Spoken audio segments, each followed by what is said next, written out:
Hello and welcome to the Brooklyn Rail's 851st New Social Environment.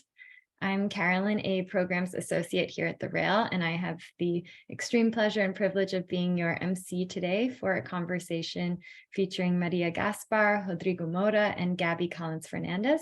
We are thrilled to welcome poet Alexis Almeida here to close today's program. Before we get started, the Brooklyn Rail acknowledges Black Lives Matter.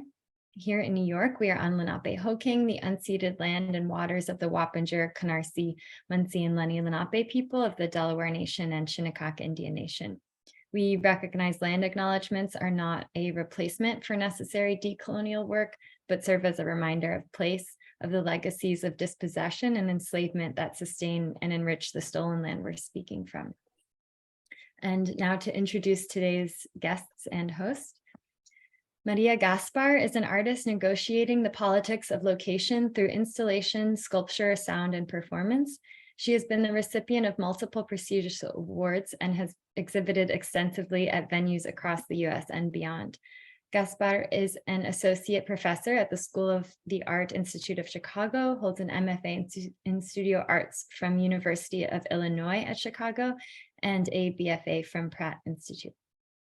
Rodrigo Moura is a writer, editor, and curator. He worked in Brazilian institutions such as Museu de Arte de São Paulo and Instituto Inhotim. He currently lives in New York, where he serves as the chief curator at El Museo del Barrio. Gaby Collins-Fernandez is an artist living and working in New York City and a contributor to the Brooklyn Rail. She is a founder and publisher of the annual magazine Precog and a co-director of the artist-run art and music initiative Bomb Pop-Up. Thank you all so much for being here today, and I'll turn it over to you, Gaby. First of all, hi everyone, and thank you for joining us, and thank you to the Rail for inviting us to do this talk. It's really a pleasure to get to talk with both Rodrigo and Maria about a show which is really so interesting. I really recommend that. I mean, it's up for a long time as well. The show up at El Museo, Something Beautiful, Reframing la Colección.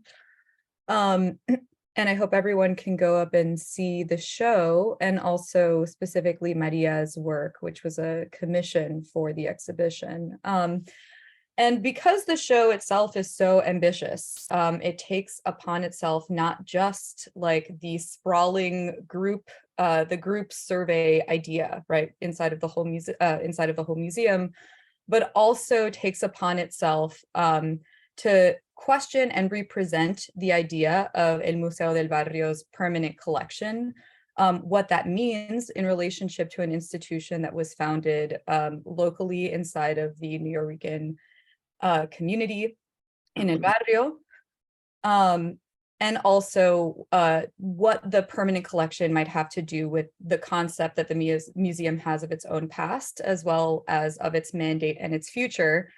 A big question. I wanted to sort of start out the conversation by asking Rodrigo to give us a little bit of background about how the show came about.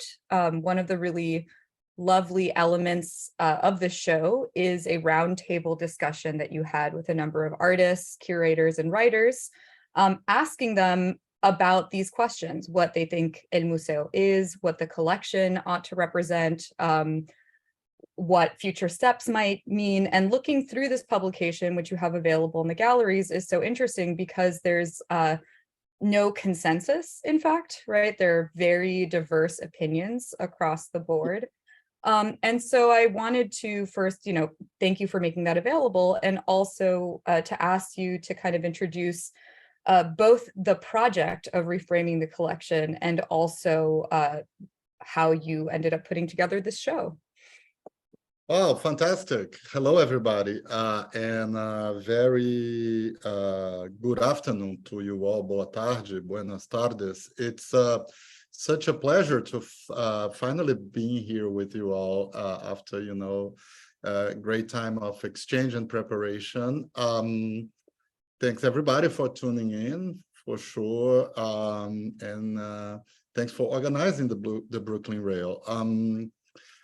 It's been a long journey since we started this project. It's the exhibition, Something Beautiful, Reframing La Colección.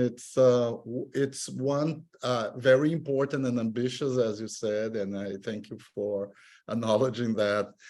Is step in a larger collection focused initiative of El Museu that was started a number of years ago under the umbrella title Reframing La Colección. So although El Museu is very much known for its fantastic and pioneering temporary or special exhibitions, as well as for its bilingual education programs and cultural celebrations throughout the year, the collection is it's such an important part of it that, you know, quite often doesn't get the same attention as other aspects of El Museu's activities. So with that in mind, and in interdepartmental conversation, we started a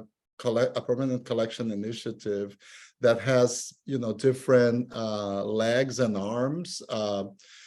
But one of them was really a conceptual reconsideration of the collection, no? And how do we, because the last time this took place was when Susanna Leval was the director of the museum and Deborah Cullen was its chief curator. So maybe 20 years ago, there was a similar project titled Voces y Visiones, where they proposed categories under which to study and organize the collection, and really like key interpretive categories or frameworks to, you know, to talk about the collection. So we wanted to propose something new, but along the same lines. So with the help of different grants, we started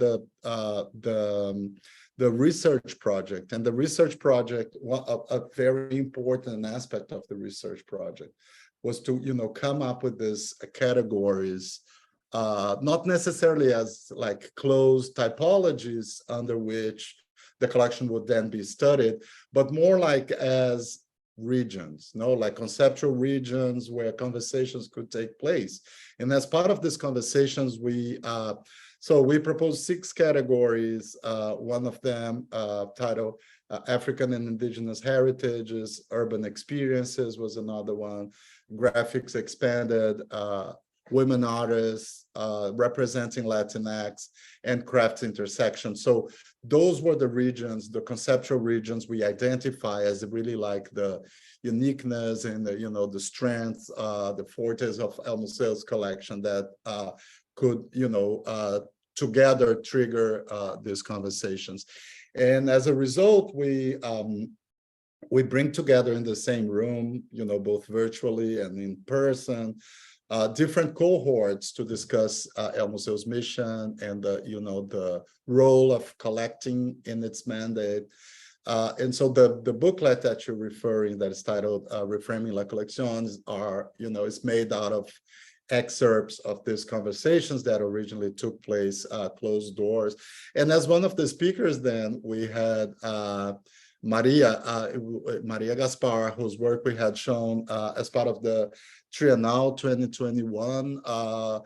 And Maria was, you know, one of the artists we visited during our research trip for the Triennale in 2019. So she's been a long time interlocutor of El Museu, and but she had shown the disappearance suits as part of her participation in the Triennale, and there was, you know, a whole other body of work that we wanted to show. So, you know, today hopefully we'll talk about Something Beautiful, but also we'll talk about Maria's participation in it with the new commission. Cheers. So yeah, y'all can see exactly how much is packed into the kind of framing of the exhibition and sort of these rooms, which have this kind of which are beautifully installed and have this dynamic sense of the different regions, kind of conceptual regions that you were talking about. I know one of the things that came up in the conversation for all of y'all, according to the booklet and also in the show itself, is a relationship to place as a kind of transitory concept. Now, this is something which is really particular as well to Maria's commission for the exhibition, which hopefully we can sort of talk about in this framing as well. And it also plays into both the idea of El Museo as having a specific and important geographic position and cultural position, and how these two relate to one another, as well as to the mandate of the museum to encounter what diaspora even means, right? What is the experience of Latinx artists and artists from the Caribbean and Central and South America to kind of what does this even mean, right? And so the regions, I think the conceptual regions that you're talking about kind of help guide us through this irreducible kind of question. And so I'm wondering if you could talk a little bit about not just the kind of place or geography that we are talking about here, but I know that something that you wanted to bring up in particular, I think there's an interesting correlation between the room in this show, which frames a number of contemporary artists in relationship to Taino objects, and Taino objects that have specific cultural and spiritual resonance, and how those objects came to live in that room, and perhaps how they connect to the other commission connected to the show by Glenda Liz Medina, which has a relationship also to the spirit. And perhaps from there we can ask Maria also about space. It's a big question, so maybe we can move from one. Oh, no. I think it's a great one, because this is actually something that the show is co-curated with Liz Sessions and Susanna Tamkin, and we've been working on this really comprehensive show. But this room that we're looking at now in the screen is something that it's the only room that's gonna stay through out the entire run of the show. And it's a room that it's titled O Câmara Coel, and I'll talk about this title in a second. But now you have to understand, I come from Brazil. I didn't know a lot about diasporican, New Yorican art when I first joined El Museo. But one thing that really interested me and really struck me was the work of this artist practicing in the diaspora in the late 60s and early 70s, and how this work was infused by the Taino imagery. And so when I first joined the museum, I started to get really interested about this, and you try to learn as much as possible from people like Marcos Dimas and Nitza Tufino and others, Diogenes Ballester, all these people who have been in the neighborhood, founders of the Taller Boricua, which is a twin organization with El Museo del Barrio, founded at the same time. So my first show at El Museo was actually a Taller Boricua historical show survey exhibition focused on their 1970s work, and a lot of this work was really infused. As we can see here, this beautiful painting from, I think, 1971 called Pareja Taino Couple by Nitza Tufino. Highly experimental practice in material and a painterly idiom, but thinking from the diaspora in a way to connect and reconnect and reclaim cultural identity of the Taínos. So as a follow-up to all this interest, we thought and also parallel to this, collecting Taino objects and artifacts, has been an important component of El Museo's collecting mission. So with all that in mind, and as a follow-up to all this, we thought it would be really extraordinary to put together all these works made in New York or in Puerto Rico between the late 60s. And the grid on the right, just below or behind, sorry, the vitrine, is a suite of photographs by Hector Mendes Caratini of the petroglyphs in the island. So there was a, also like a true renaissance of archaeology and, a renewed artistic interest around this material that showed up. So as a result, and it's very interesting because a lot of this imagery, it's to be found everywhere in the neighborhood. No, it's not only in the work of these artists, but it's in the facades, in people's bodies, in their tattoos and T-shirts, and and it helped to shape, the visual identity of El Museo in its early years. And so we always, found that very fascinating and very interesting, and not necessarily a history that was, so easily available for a new generation of museum goers to connect with. So with all that in mind, we proposed this room, and during the research process, we also connected with different collaborators, such as Cristina Gonzalez, who's an anthropologist working with Taino Asian art and culture, and Cristina helped us to connect with a council that we formed of elders, of leaders, community members that, have, throughout their lives dedicated themselves against this idea of the Taino extinction, which is, of course, a very racist cultural construct. So that also helped us to, reconceive the way to present these artifacts, and thus the title Kamarakwel, which is coming from Taino language, a way to call for the ancestors, which is very different from the kind of ontology that you have available in an encyclopedic museum or in an ethnographic museum, where this material is otherized, is always shown as the culture of the other. They are really living resources.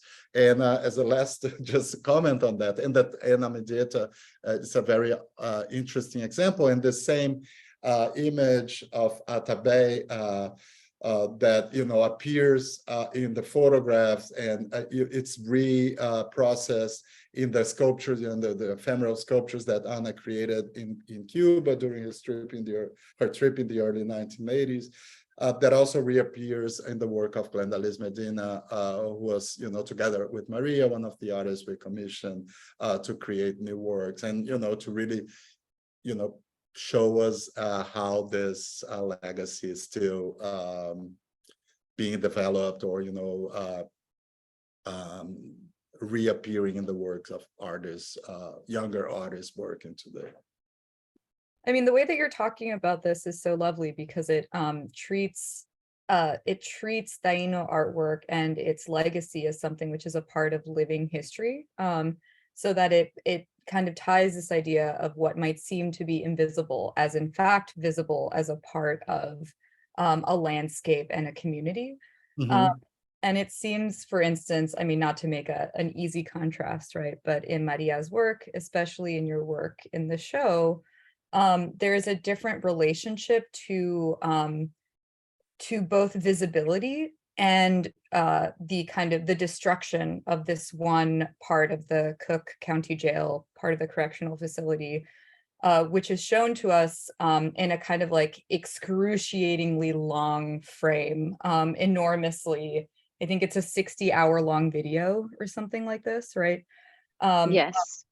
Of the building being demolished. And so I'm wondering if you might talk with us a little bit about ideas about visibility, what is allowed to become invisible, and how you're thinking about also this question around space or place. Yeah, thank you for that.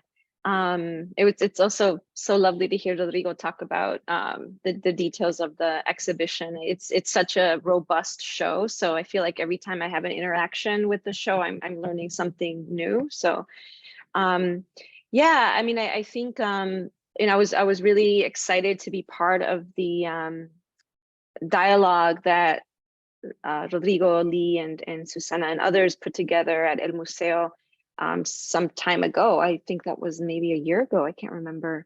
And you know, my contribution to that conversation was you know, talking a little bit about my practice, but also thinking about the kinds of exchanges that we have in community. And for me, it was such a special moment to really think about the legacies of cities like Chicago and New York, and the kinds of legacies that they share, and the kinds of nuances and complexities that neighborhoods have, you know, that are not monolithic, but that share in different ways of thinking, different kinds of strategies and tools, and kind of in some ways the way people love their neighborhoods, you know, like the way people love each other in ways, and not to sound so romantic, because it's not always so romantic, but right at the end of the day, I think there's something about making meaning together and creating something together, which, you know, takes a lot. Anyway, so for this exhibition called Force of Things, I presented 3 projects. This is, like you said, a 60-hour and 20-minute video that is on a loop. So it's running throughout the duration of the exhibition. So if you go every day for many days, you can catch the whole video. And it's a camera that I stationed at the pedestrian side of Division 1 at Cook County Jail, which is located in Chicago on the west side, which is part of the neighborhood I grew up in. I grew up, you know, a few blocks away. So this institution, which is the largest single site jail in the country, is a major institution in the neighborhood, if you know, whether you like it or not. And so I've spent the last 12 years working inside of the jail with people who are detained, but also working in community with other people who live in the neighborhood, who care about you know, abolition, who have something to say about mass incarceration, and people who care about doing community projects together, and of course art. And so over, you know, the last decade or so, these projects have really, for me, taught me a lot about space and the way we make meaning together, the way we think about who's seen and who's unseen, and really also about proximity and closeness. You know, what does it mean to be in proximity to a carceral site? And not only that, you know, tens and thousands of people that are incarcerated, who in many cases, if you're on the west side of Chicago, are people that you know, right? It's your family, or if it's your neighbors, and etc.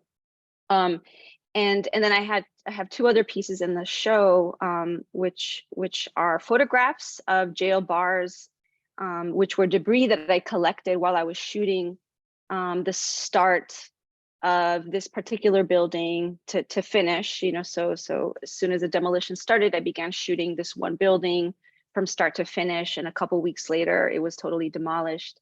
And then while I was filming that building, I also collected some jail debris that the guards at the entryway of the demolition site were holding, and they were, I mean, I'm not sure exactly the motivation for keeping some of that material near the entrance of the demolition site, but from my understanding, it was a way for the jail to also kind of give away almost like these, you know, historical artifacts to some of the members of their staff and community. And then I so happened to find out that they had them there, and I just you know, asked for some, and little by little I gathered a couple until at a certain point, they told me I couldn't take anymore. So I collected about 18 jail bars, which you can see in this photograph, as well as some bricks. And then the photographs that you see are all in 1-to-1 scale. So they're all, in relationship to the size of the actual pieces. And then on the other side of these photographs, there's a series of glass sculptures that are cast from those materials. And for me, it was a way to really think about this issue that you brought up around visibilizing the invisibilization of people and place, and really trying to make these materials that are historically meant to confine and to keep people away from loved ones, and turning them into something that you can see through, a kind of window, something that is not static or fixed, but that reacts to light, that creates a sense of potential or possibility. And so that's what you're seeing on the platform here. And I think in relationship to your question about place, I'm interested in the ways that we think about ourselves in relationship to the structures and the kinds of spaces, like carceral spaces that impact us, every day, and the way that we notice it or we don't notice it, and the way that community kind of organizes, mobilizes, the way that a community responds to those kinds of relationships, and ways that we can transform those places, or the kinds of atmospheres that these places create. And I think artists are a really, there's a lot of opportunity in thinking about ways that we can do that together. Something that's really so beautiful about this work actually is how the materiality is transformed, right? And how in the materiality there's this kind of like, to me, as I was thinking about your work, there's this like poetics of longing almost, which kind of relates a little bit to the disappearance suits that Rodrigo brought up earlier. There are these images where you've crafted suits that allow you to blend into a specific environment, which you photographed. And then in the photograph, there's this funny moment where, like, wearing this suit, there's the aesthetic of blending in, but not a total disappearance. And your head and hands and feet are always present.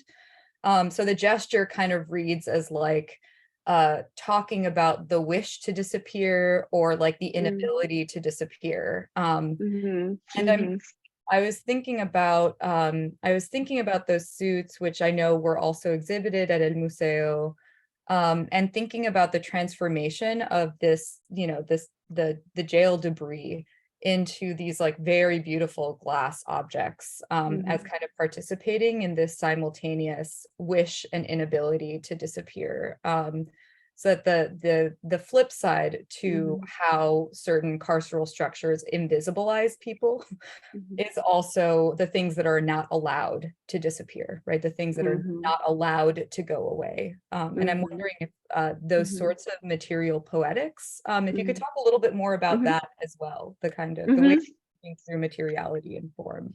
Yeah, I love that question.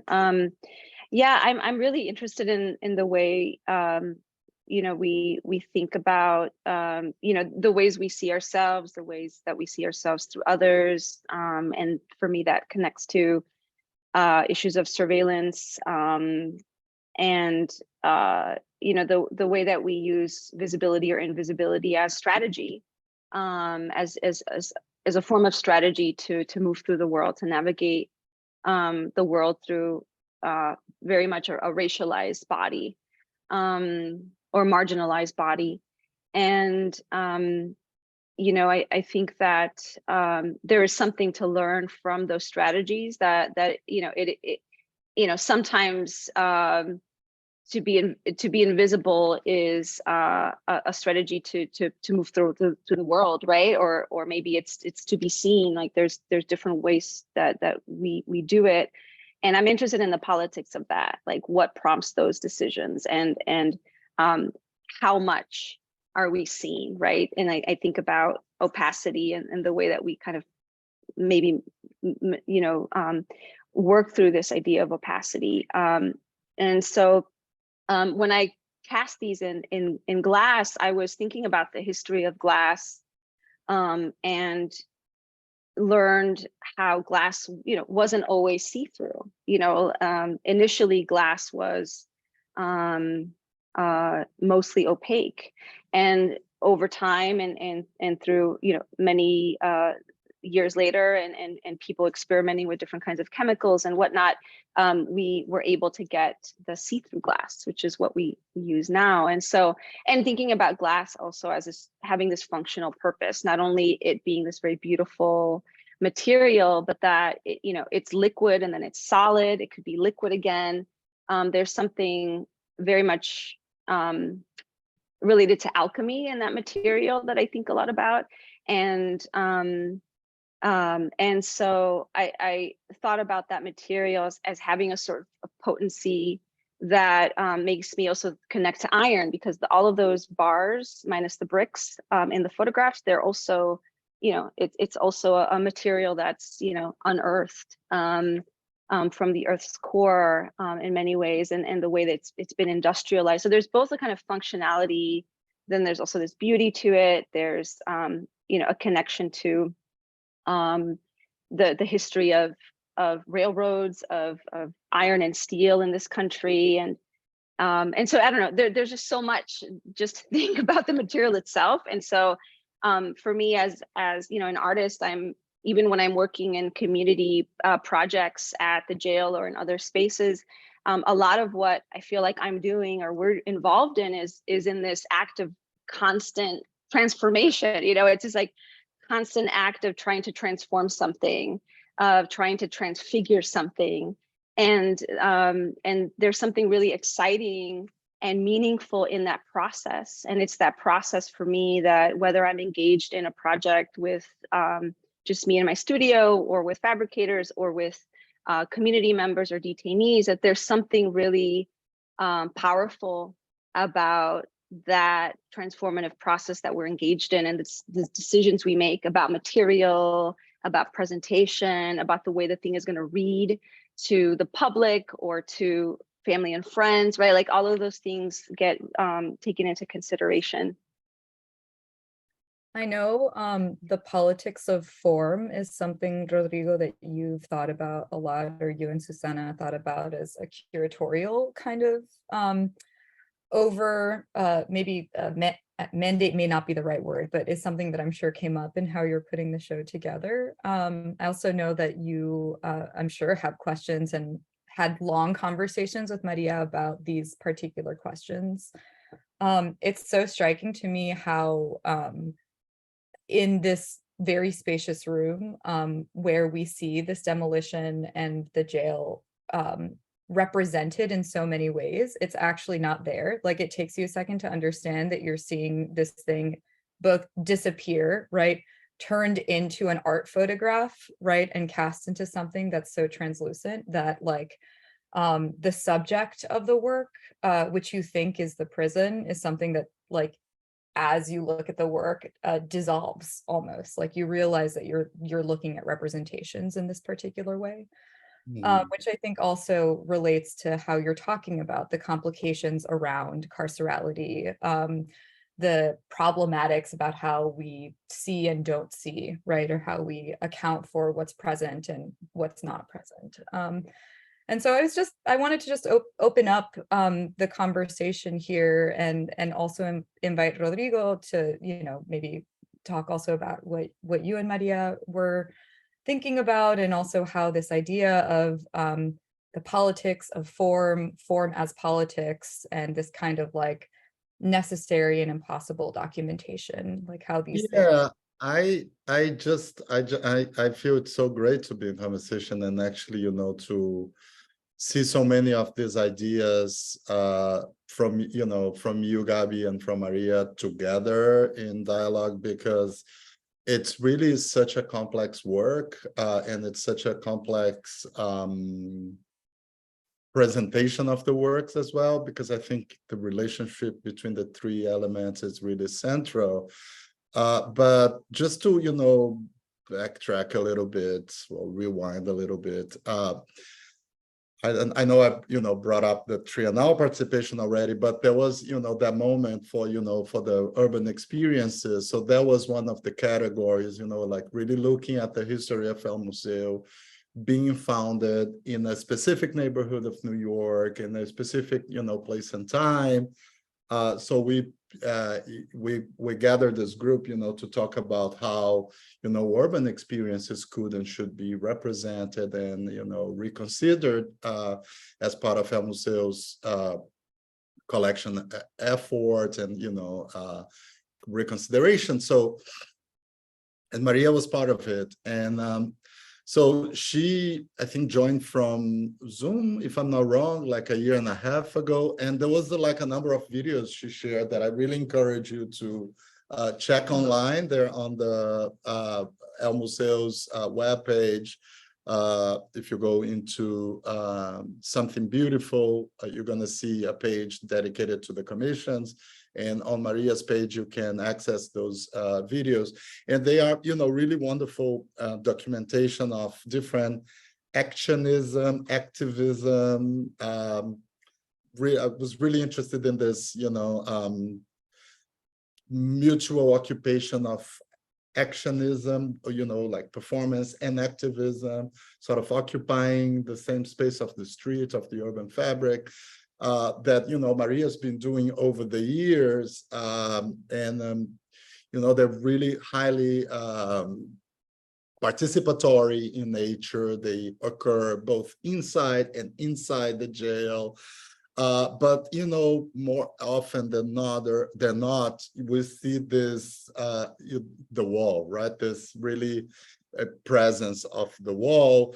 And I thought this was really interesting. So let's, connect with Maria and see maybe, she's interested in showing a piece, because, we wanted to work with artists to, there's a large group of large number of new acquisitions in the show, works that had entered the collection, but also works we were interested in, like non-collection works, just giving the, using the show as a stage, as a, platform for, new works to occur. So, and then Maria, in the first meeting, she said, oh, I'm working on this video. It's like a 60-hour video. Say, wait a minute, this is so interesting, because it's a way to really, address questions that we can't do. So there's a section in the galleries that is actually titled El Barrio, that it's really like zooming in on people, especially working with iconographies of the neighborhood and other neighborhoods, other than East Harlem, the South of Bronx and the Lower East Side.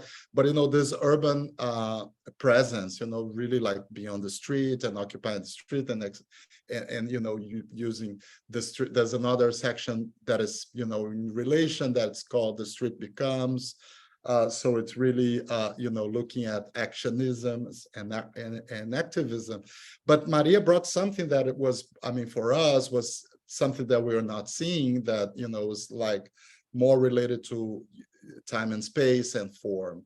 So we were, everything you say about the materials, I think is just fantastic. And there was this comment about glass, and of course, glass as cast, glass in this work has almost this, phantasmagoric connotation, right? Being like a material that's not there, or it's not, but it, brings a transparency. But I was remembering that, a glass is also like prison is a modern invention, because prison didn't quite existed as such before. So it's something of the modern times. As Foucault very specifically taught us, in his 75 books. So surveiller, punir, I don't know how it is in English, the title. It's disciplining and punishing, maybe, yeah. But glass is an invention of the same time, because, that's when during modern times, the windows that were, before completely opaque became transparent, this idea of the view and all that. So there's there's all these interesting associations of the work with materialities and also with form, I think, and temporalities. So the way the three works come together, it's beautiful, because what you end up seeing, it's the destruction of this building, it's very satisfying, I must say. It's a very satisfying vision, seeing a carceral facility being destroyed. And I don't think we should take this too metaphorically. No, I think we should really embrace the literality of this image, and I think it can be a literal image, and this kind of triangle where there's this beautiful arrangement of the bars, the glass bars and bricks, that is non-hierarchical. It's not within a grid. It's not, so it also, speaks about time and this idea of liberation. And then the photography, which is really, I love it, because, as photography, it's a document, like every photography, it's every photograph is a document. So I think it's this, absences and presences that, where one work informs each other beautifully in the space. And Maria was really, there was also a lot of resonances in the space itself, with the windows, and it's a space that we can control light in a way. And Maria, very beautifully, she opened those two light entrances at the top of the arc of one of the windows, and that's a very beautiful touch in the installation. I was, joking with Maria, maybe we need, the central windows. Maybe we need a label for this, to label it as a work, this intervention. But that still, points you out to the exterior of the exhibition space. It's also funny because that room in El Museo is like, you have to walk down this like institutional hallway. Yeah. And like you then have to like cross the security entrance and like the metal detectors. Hearing from you, Rodrigo, is so interesting to see like exactly, how y'all are thinking about all of this and your relationship to Maria's work. One thing which I think is really interesting about this project is that the prison, the jail itself, is sort of accounted for and represented in a particular way, at the same time that you do not represent the incarcerated people within it, which I think is quite interesting. I was thinking about the glass and the photographs in relationship to the part of the exhibition, which is I don't know if it's the section called El Barrio, but it's the series of historic printmaking, the room with the prints, right? Yeah. Which the woodblock prints. That's not El Barrio. That's not El Barrio. No, that's the one that's titled First Impressions. Yeah. First Impressions. And so I was thinking about this sort of like relationship and the shift in conceptualization between woodblock prints as this kind of like historical medium of activist activity and self-representation, auto-representation, and your work, Maria, which in the case of these artworks, refuses to represent the subjective lives of the people inside the prison. Simultaneously, I know you do a lot of work with incarcerated and formerly incarcerated people, which itself is, I know there's one pamphlet where there's a pamphlet that you produced that I'm forgetting the name of right now that presents the idea of feedback. No. Is it my pamphlet? Yeah, your pamphlet. Feedback. Yeah, it's feedback. Feedback. Yeah, with the record and the booklets. Mm-hmm. Yes. Where you present the idea of like the pedagogy of joy inside of this. And I'm wondering if you could talk about maybe these experiences for you, or how you approach the relationship between making objects and your work with other folks, and your work in making art alongside and facilitating art with these communities. Yeah, the work that I've produced with incarcerated people have been in the form usually of public art projects, but also this artist book. But sometimes that means that I'm advising, serving as a mentor for somebody who's incarcerated through other projects that are not of my own, but of other friends running incredible prison and arts projects. And when I'm, working like for Radioactive, for example, I'll just be specific. Radioactive Stories from Beyond the Wall is a project I did in 2018 with a group of incarcerated people inside Cook County Jail that was a probably 1 to 2 year project. And it resulted in a series of workshops and sessions that took place inside of one of the divisions with 2 different groups of men over the, like a couple of months each, and then produced audio recordings inside of the jail. We didn't have a sound booth. We didn't have, it was me bringing in sound recorders, field recorders, and creating these makeshift sound booths with sound blankets and tables that we then sort of set up to make some kind of enclosed space. And then we also did drawings and did a project where we were basically personifying physical aspects of the jail, like a jail, a Department of Corrections uniform, for example, was personified into a narrative. Somebody else chose a brick, somebody else chose a mirror. And some of those stories were very funny. Some of them were really painful. Some of them served as apology letters for their family members. And really the people incarcerated could choose what form they wanted to take. We called ourselves the Radioactive Ensemble because we really became a group of collaborators that then were, coming up with ideas, learning together, experimenting together. And the ways that we built that sense of community was through, a lot of times was to play. It was like dancing to house music. It was doing some Augusto Boal inspired performance exercises. Or just, talking and drawing, so, I think that those moments for me, and when I talk to some of the ensemble members that I'm still friends with, they often talk about those moments where we were able to, against all odds, because we're in a jail, we have 2 guards at the door, right? That is part of the reality of where we are. We still sort of managed to create some sense of freedom in that time that we had together.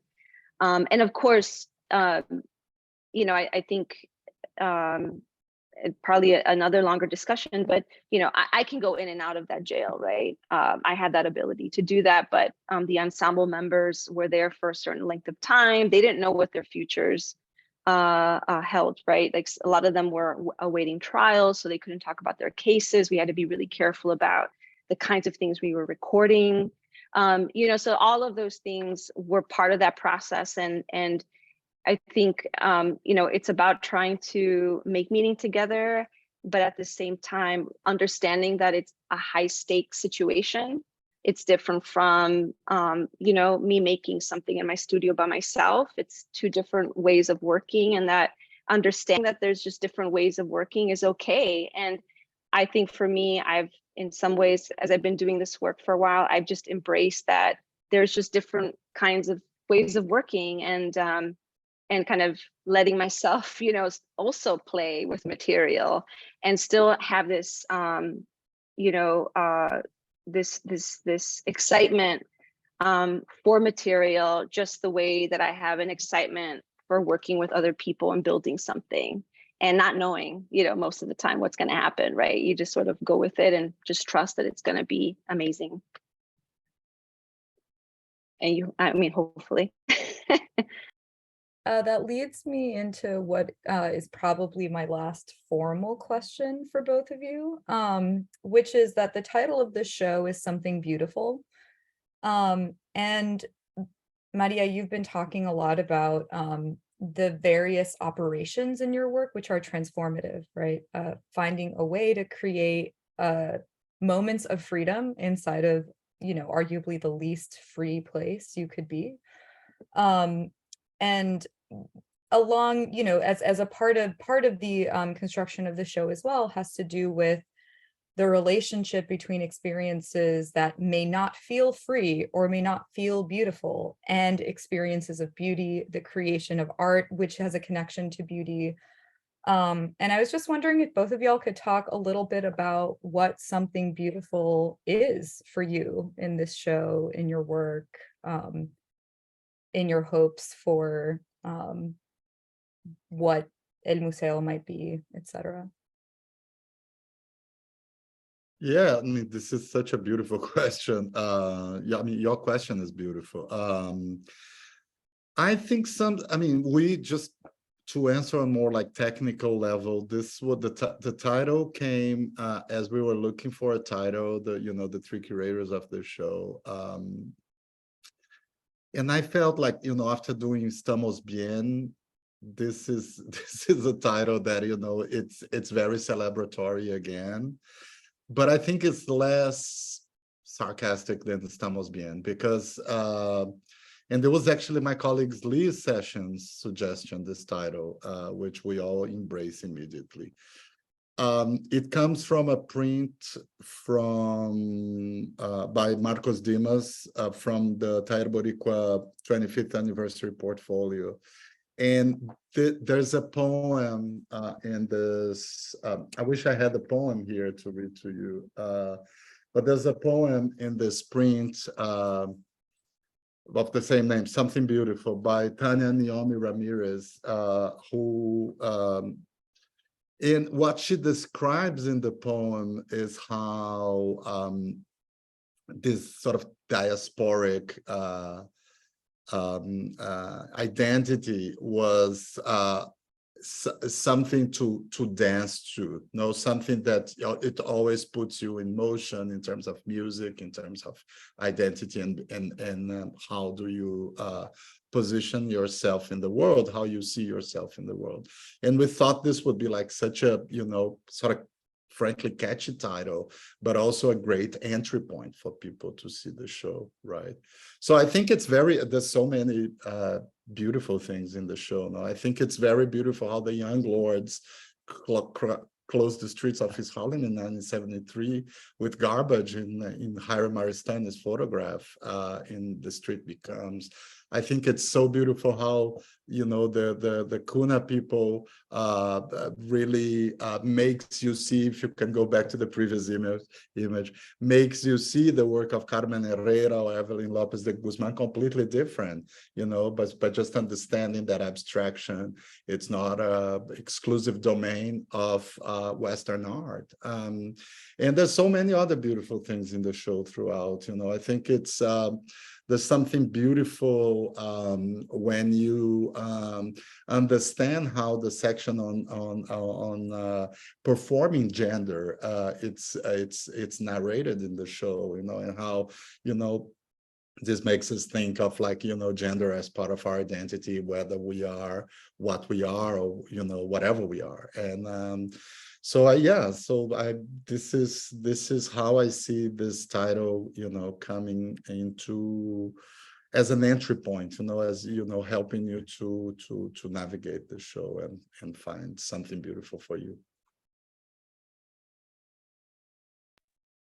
Yeah, I'll just add that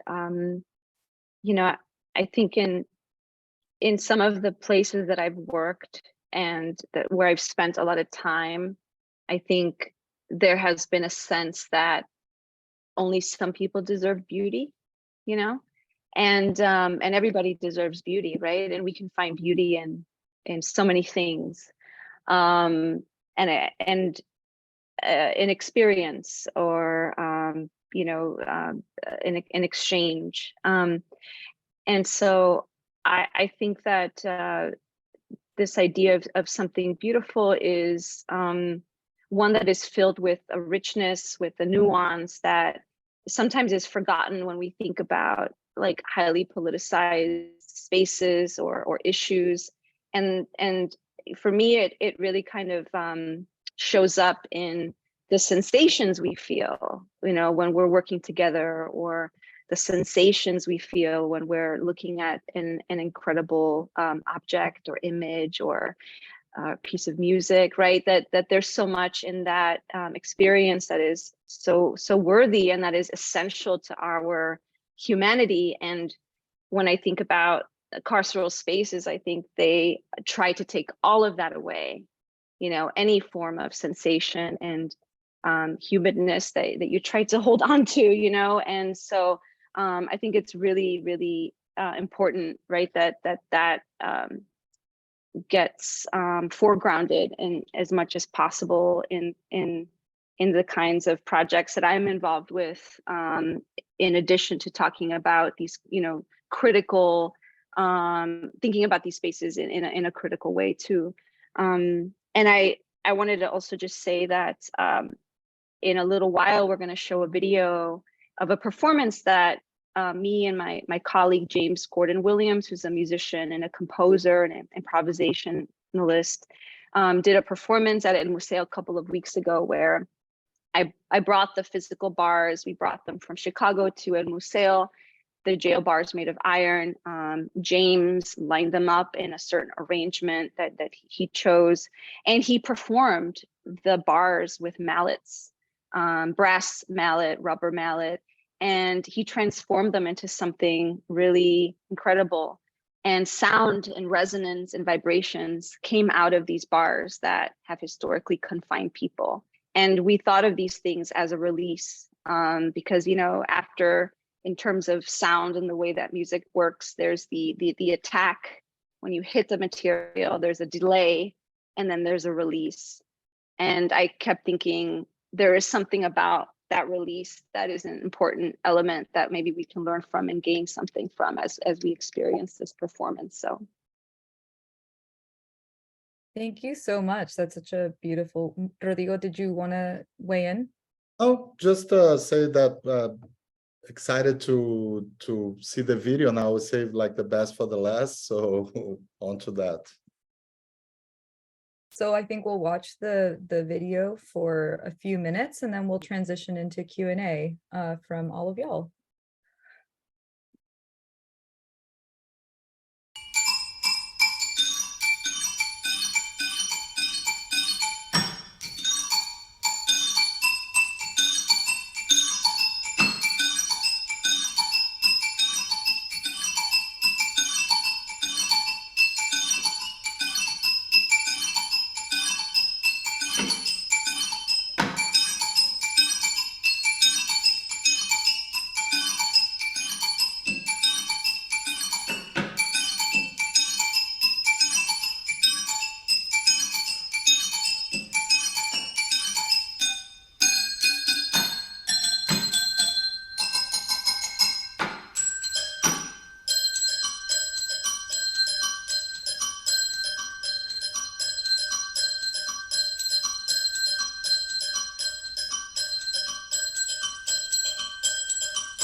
Wonderful. Well, thank you. Thank you all so much for this conversation today and sharing with us. It's been really brilliant. We have a couple questions from the audience here. I will hand it over to GE first. You can go ahead.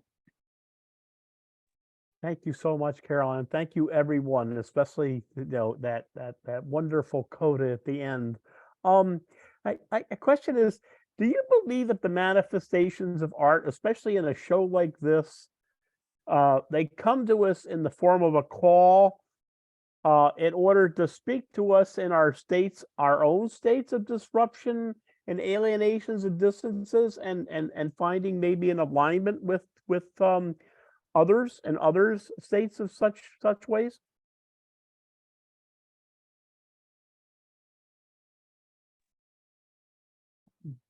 I'm not sure if I have an answer for this question, but I think it's a really great provocation to gives me the opportunity to think about something that I didn't actually mention before, but it's been very important in the curation of this show, which is how different works made in different conditions, made in different social historical conditions that can coexist in a framework such as this. So right at the end I was referencing that last room in the show where we were thinking about gender, as a way to, as a category to organize, some of the, thematic sections of the exhibition. And there's one specifically that was more the result of looking at how historically El Museo del Barrio has, collected and shown the works of women artists. So we wanted to do something about women artists, but also we wanted to do something that could, just go beyond the idea of just putting, people of the same gender or, together. So we really wanted to look at the work of abstraccionistas, abstractionists, and their pioneering role. And an important way to do this was, to move beyond. So as I said before, there's like this really fantastic paintings by Carmen Herrera from 1959, there's Evelyn Lopez de Guzman and other artists working with a pioneering role in abstraction, but also we wanted to, put those works in dialogue with matrilineal traditions coming from indigenous systems of knowledge, and this, they were represented by this really wonderful ceramic piece by the Shipibo Conibo from Peru, and from a grouping of embroideries from Panama, from the molas, from the Kuna culture. So I believe, art is really a vital need. It's not a luxury. It can't be. You can't understand art as something separated from other spheres of life.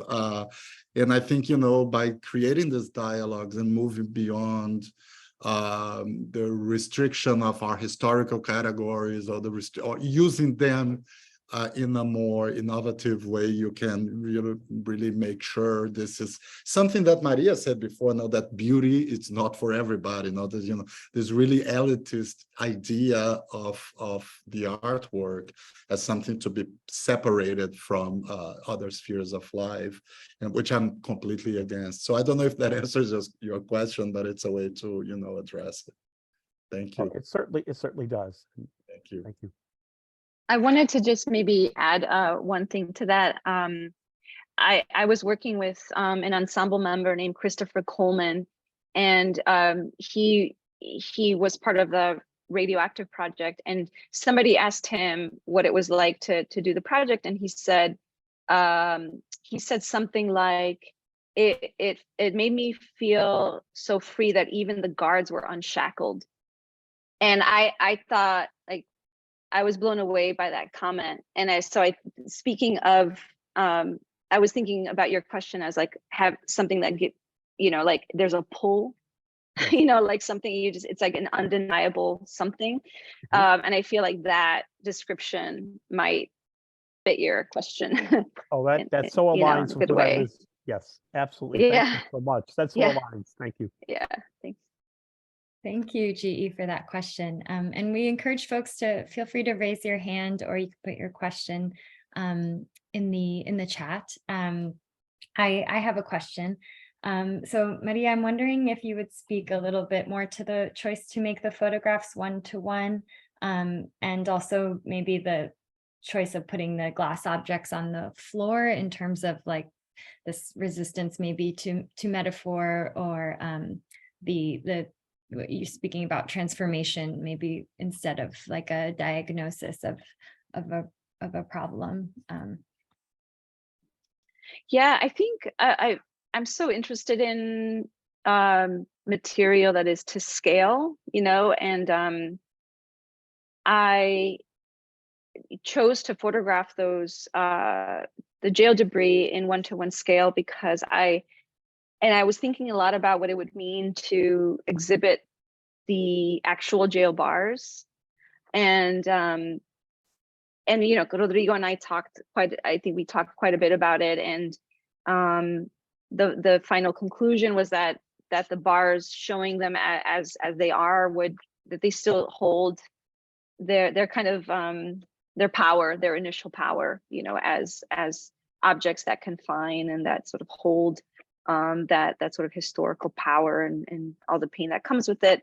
And so for me, a way to sort of take that away was to put a camera to watch, to look, to spend time looking at those materials and to photograph them in one-to-one scale, so that people understand their physical scale, but also to really spend time with the material without having the actual materials there. Like there was something about removing it from its initial power and then getting other people to look at it. I mean, I feel like a lot of the things that I'm trying to do is about shaping a kind of tension between a place or thing and the viewer. And it's that space in between the looking and the thing that people are looking at, or the experience they're watching, that I'm really interested in as much as the actual thing or experience. And that's why you see the performance, that there's a musician activating that material, that they're the ones almost pulling the sound out of that material, that it's that it has a different kind of presence that it initially has.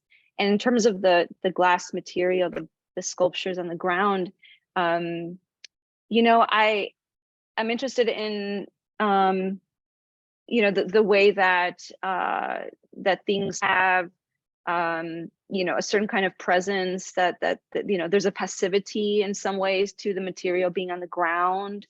I mean, they were also on the ground when I found them, when I retrieved them from the demolition site. They're limp, but they're also very beautiful, especially when the light is hitting the glass. A certain time of the day at El Museo, I forget what time it is. Rodrigo might know. I think it's around noon or something like that the light is coming in through those windows, and there's a really beautiful thing that happens to them. So I was thinking about that them being laid on the ground, that the light sort of overcomes it in a way, that the setting overcomes it, but it still has something to offer, so there's a lot of play around power and beauty and the ways that these things are negotiated. And the space also in that exhibition, it's a pretty big room, and we went through lots of iterations for the show, and some of which included much more content. But I think we were really satisfied with the outcome, that it was this decision about really kind of scaling things down so that people can really spend time with what is there and giving things enough room, really kind of creating that atmosphere that these pieces come from, you know, kind of that space that they hold, giving that space, but in a very different kind of way. So interesting. Yeah, thank you so much, Maria. And so right before our closing poetry reading today, our final remark will be from Fang H. Bui. You can go ahead and unmute, Fang. Thank you. Must you have to spell my middle name and last, Carolyn? Well, congratulations on the great show. Can't wait to see it. I just want to, it's been terrific to listen. I don't always have time to listen in, but it's been so terrific. And thank you, Gaby, for her thoughtful, intelligent question. And both of your responses were so terrific too. Make us to go to see the show. I just want to say two things in regarding.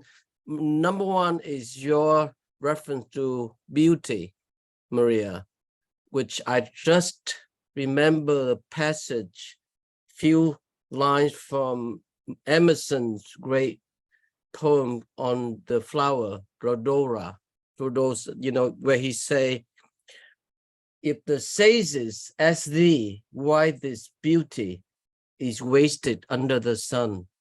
Tell them, dear, if I was made for seeing, then beauty has its own excuses for being. Such a beautiful line, you know. So congratulations also to my friend, Rodrigo, who we met during the pandemic. It was our beloved friend, member of Museum del Barrio, Tony Bichera, who's also on the board of the Brooklyn Rail, who brought him over when he just got hired. To your place in Greenpoint. That's right. You rode a bike over, and ever since he came on board, he's been amazing, just curating one after another brilliant show. So what can I say, you guys? It's just hands off, you know, hats off, everything's off, and congratulations to you both and the rest of our friends and colleagues in the show. And I can't wait to see the show as soon as this Friday. Fantastic. So, yeah, I'll be remiss not to mention my two co-curators, Susanna Temkin and Liz Sessions again, who, you know, together we curated this beautiful show. And were also, you know, fundamental in all the dialogues with Maria throughout the process. Amazing. Thanks for your kind words, Fong.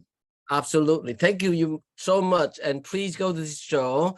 And yeah, Maria, thank you so much. And Gaby, again, I know Gaby for so long. It's just nice to have her back doing all of this remarkable conversation. She's herself an amazing artist also. So yeah, thank you all. And back to you, Carolyn. Thank you, Fang.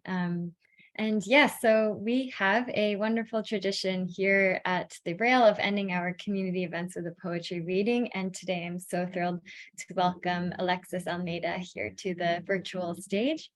Alexis Almeida is the author of I Have Never Been Able to Sing from Ugly Duckling Press, and most recently the translator of Dalia Rossetti's Dreams and Nightmares and co-translator of Carlos Soto's romans 11. Her work has recently appeared in Fence, Oversound, Bomb, the Poetry Project newsletter, and elsewhere. She teaches at Bard Micro College at the Brooklyn Public Library and edits 18 Owls Press. Thank you, Alexis, so much for joining us. I'll turn it over to you. Thank you, Carolyn, and thank you, everybody. This has been such a rich conversation. I feel honored to close it out, and I've just learned so much, and I'm so excited to see this show. I am going to read a few translations of an Argentine poet named Roberta Ianimico, who I discovered when I lived in Argentina. And I think I'm going to be haunted by the title, Invisible Things Are Not Necessarily Not There. Thank you, Maria, for that. I really feel that this title actually relates so much to what I love about Roberta's work, and maybe you'll see a little bit of what I mean, but she's very much enmeshed in the small press world in Argentina. She's never been translated into English, and she does this amazing thing of kind of combining adult and children's voices into her poems in this really in a way that I find really exciting. So I'm going to read a few poems from her manuscript, Muchos Poemas, which I just finished translating, and then another manuscript called Tendal. I'll just read a few poems. Like a peto. In the belly of the whale, lighting a candle to write, the ribs are a colorless rainbow, a temple where I can hear my own voice, away from the ocean, dancing alone. Rocks. There used to be rocks, big and wild, along the path to the mountain. The rocks are so hard, they don't need skin. Although water leaves its mark, a soft skin, and the wind a kind of chicken skin. In the shade, they're cold and they're warm in the sun. There's one the shape of a shoe or a dog's head, and another the shape of a frog, which is one of the most common shapes among the rocks. A tree grew over a rock, it attached itself to her and took her exact form. The root couldn't enter like it could the earth. A tree that lived off the rain or the air or love for its rock. Kind of skipping around here. The hairdo. I thought it was a butterfly, but it was actually a small blue bat. It came out at night while I was sleeping so as not to disturb me with its flapping wings.